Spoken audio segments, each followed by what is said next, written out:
What's up, guys? It's Jensen and welcome to another video.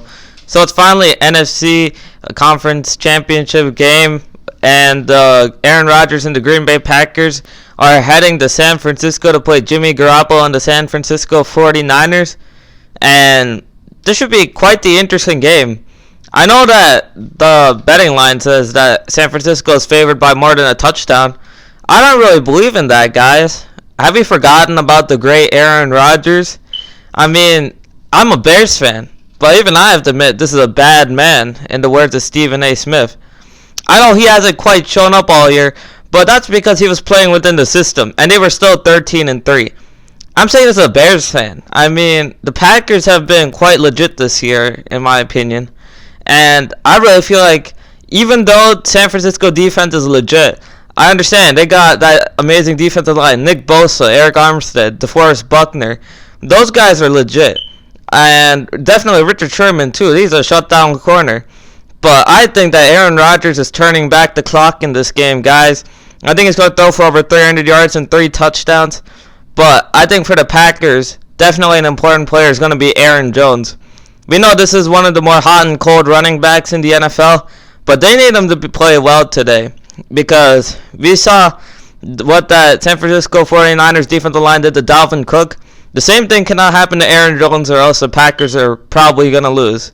But I think Aaron Jones steps up to the task. He's going to have a good day, but not a great day.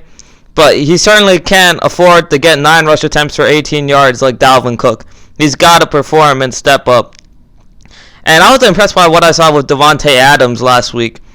Against a good cornerback like Shaquill Griffin, whom I know no one's going to mistake him for Richard Sherman or anything like that, but Shaquill Griffin is one of the better cornerbacks in the NFL. He torched them, guys. 160 yards, 8 catches, 2 touchdowns. That was a legit performance, and I really became a believer in Davante Adams. I think this guy's going to show up. I know he's mostly going to be facing coverage from Richard Sherman, and that's a daunting task. I think he's going to step up to the plate again and perform. I'm predicting over 100 yards for Davante Adams.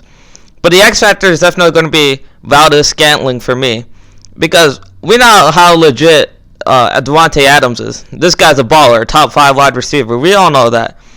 But it's the rest of the guys that really give you question marks, in my opinion. But I really like what I've seen from Valdes-Scantling.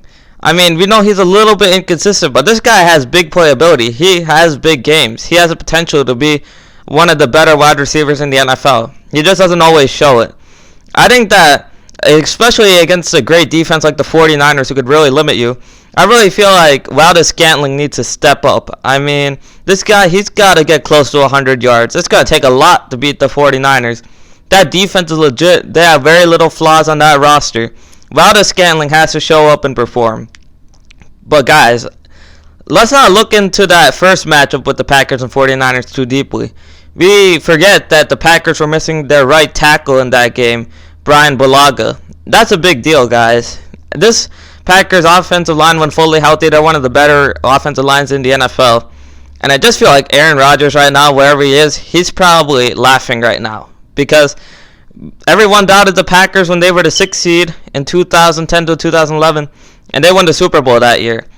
I think that Aaron Rodgers likes it this way. When the 49ers are being favored by more than a touchdown, this is when Aaron Rodgers is going to show up, in my opinion.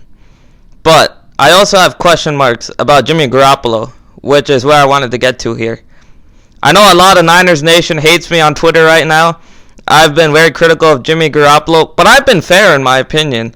I've mixed facts with feeling, but it's really necessary to do that. If we just look at the facts, we're going to think that Kirk Cousins and Jared Goff are Super Bowl winning quarterbacks. That's simply not true. This guy's thrown 13 interceptions this year while being a game manager. That's not managing the game, in my opinion. That's just being a bad quarterback, and we got to realize that. With a stacked roster, he threw 13 interceptions, less than 4,000 yards.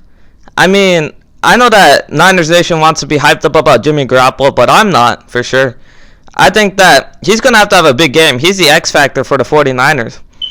Because when you just look at the roster other than the quarterbacks, I mean, the Niners are definitely better. They should be able to win. But I'm just not confident in Garoppolo to get the job done. And I know some people believe in Garoppolo, but they're just some guys like Tom Brady, Deshaun Watson, Patrick Mahomes, where you know they're going to deliver in the pressure moments. But Jimmy Garoppolo reminds me closer to Jared Goff, because remember last year, everyone was on top of the Rams, and they were hyped up. They had almost a perfect lineup, but then we all forgot that they had Jared Goff, and then they collapsed in the Super Bowl. I'm not making that same mistake twice. So Garoppolo's got to step up, but I haven't seen enough to believe in him, even though they have the elite offensive line, even though they have the #1 running game in the NFL, and I respect those guys. Coleman, Breida, Mostert, those guys are impressive. They make an impressive trio. Even though those wide receivers are legit, Sanders has been balling out ever since he's been out there. Deebo Samuel, we know how versatile he is. The bottom line is that I don't think Jimmy Garoppolo is going to get this job done. And it's going to take a lot of scheming from Kyle Shanahan to be able to win this game for the Niners. But truly, the moment where I realized Jimmy Garoppolo probably won't be able to win a Super Bowl is last week against Minnesota. I saw that Kyle Shanahan was so scared, in my opinion, to put the ball in Jimmy Garoppolo's hands that he decided to put the game in the running back's hands instead. And it worked. Credit to them. But if this was Patrick Mahomes or Aaron Rodgers, I think that the coaches would put the ball in their hands and say to finish the team off if they were in a similar position. That's what I worry about Jimmy G. I'm going with the Pack, 28-20. Hate to say it as a Bears fan, but as an analyst, a fair and unbiased analyst, I have to provide you the facts. The bottom line is that the Packers are a legit threat to win the Super Bowl. As for the Niners, it's a legit roster, but Jimmy Garoppolo reminds me way too much of Jared Goff to put any confidence into him. So I'm going with the Pack, guys. But very unfortunately, because I really didn't want to go with them here. But I provide the facts. I keep it 100. Anyways, thanks for watching this video, guys. Please like and subscribe. I'll be providing for NFL and NBA hot takes as the season goes on, and have a good day.